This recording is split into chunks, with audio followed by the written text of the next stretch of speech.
లేనిపోని ఆశలు పెట్టి కేసీఆర్ గారు రైతు బంధు పేరు మీద 10,000 దాదాపు 73,000 కోట్ల రూపాయలు రైతు బంధు పేరు మీద, రైతు రుణమాఫీ కింద దాదాపు ఒక 30,000 మొత్తం కలిపితే 1,00,000 కోట్ల రూపాయలు కేసీఆర్ గారు డైరెక్ట్గా ఖాతాలో వేస్తే ఈ రోజు వరకు మోసపూరిత వాగ్దానాలు చేసి రైతుల ఆత్మహత్యలకు కారణమవుతా ఉంది మరి రేవంత్ ప్రభుత్వం.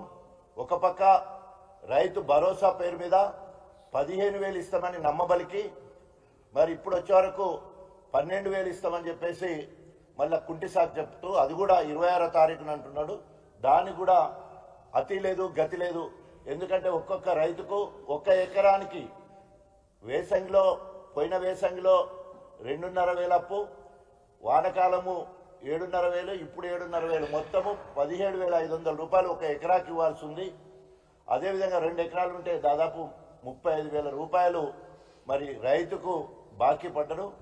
ఆ రైతుకు రుణమాఫీ కాకుండా కుంగిపోతూ ఉంటూ ఆత్మహత్యలు చేసుకుంటే మరి సరి అయిన సమయంలో పెట్టుబడి అందక మరి ఎట్లా ఉన్నదంటే ఆశ పెడతా ఉన్నాడు.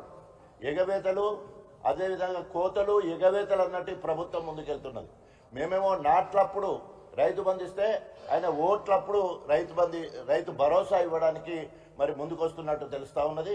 ప్రతి దానికి ఎలక్షన్ల ముందు ఓతీరుగా మాట్లాడి ఎలక్షన్ల తర్వాత ఓతీరుగా, ఉదాహరణకి రైతు కూలీలకు అందరికీ 12,000 రూపాయలు ఇస్తారని చెప్పేసి, ఇప్పుడు జాబ్ కార్డు ఉండాలి, ఉపాధి హామీ కార్డు ఉండాలని చెప్పేసి, అదేవిధంగా 20 రోజుల పని దినాలు పనిచేయాలని చెప్పేసి మాట్లాడడం విడ్డూరంగా ఉంది. ఈరోజు ఈ రాష్ట్రంలో దాదాపు 56 లక్షల మరి జాబ్ కార్డ్స్ ఉంటే దాదాపు 1,04,00,000 మంది లబ్ధిదారులు అందులో సభ్యులుగా ఉంటే మరి ఇప్పటి వరకు 20 రోజులు పనిచేసిన వాళ్ళు 3,75,000 మాత్రమే ఉన్నారు. అంటే దాదాపు ఒక 8 లక్షల మందికి మాత్రమే లబ్ధి జరిగే అవకాశం ఉన్నది. ఎగవేత ఎంత? 96 లక్షల మందికి ఎగవేటందుకు బీదోని కూలినాలు చేసుకునే వ్యవసాయ కూలి పొట్టగొట్టడానికి ఆశ పెట్టి వాళ్లకు ఈరోజు వాళ్ళని నట్టేయటం ఉంచే పరిస్థితి కనబడతా ఉన్నది. అదేవిధంగా ఈరోజు కౌలు రైతులకు రైతుతో సమానంగా 15,000 ఇస్తారని చెప్పేసి ఇప్పటివరకు ఇవ్వకపోను మరి ఈరోజు వారి గురించి మాట్లాడిన సందర్భం కూడా లేదు. అదేవిధంగా బోనస్ పేరు మీద బోగస్ మాటలు మాట్లాడి ఈరోజు ఒక తెలంగాణ రాష్ట్రం మొత్తం పక్కబెడితే ఒక వరంగల్కే దాదాపు 89 కోట్ల రూపాయలు రావాలి. 1 పైసా కూడా ఇప్పటివరకు రైతు బోనస్ ఇవ్వలేదు. ఈ రకంగా రైతుకు అలివి కాని హామీలు ఇచ్చి రైతు నట్టేట ముంచే పరిస్థితి, రైతులు ఆత్మహత్యలు చేసుకునే కార్యక్రమం జరుగుతూ ఉంది.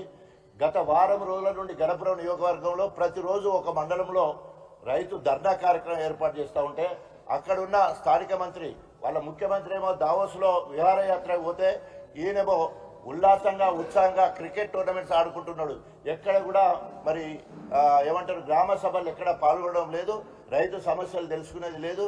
తర్వాత ప్రభుత్వ పథకాల గురించి కానీ మిగతా దేని గురించి కూడా మాట్లాడక మరి అక్కడ అయినా ఇక్కడ అయినా తిరుగుతూ ఉన్నాడు. ప్రజలందరూ కూడా దాన్ని చూస్తూ ఉన్నారు.